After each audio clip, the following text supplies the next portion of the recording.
যে যেতে চায় তাকে যেতে দাও। স্মৃতি ধরে রাখা যায়, মানুষ নয়। ভালোবাসা মানেই জোর করে ধরে রাখা নয়।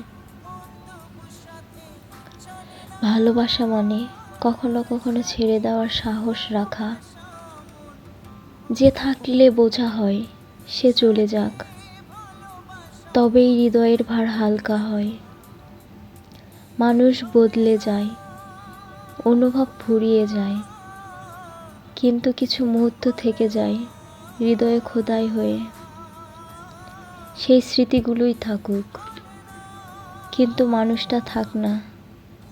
যদি তার ইচ্ছে না থাকে তাকে যেতে দাও, কারণ কেউ যদি থাকতে না চায় তাকে ধরে রাখলে নিজের কাছেই তুমি অন্যায় করো।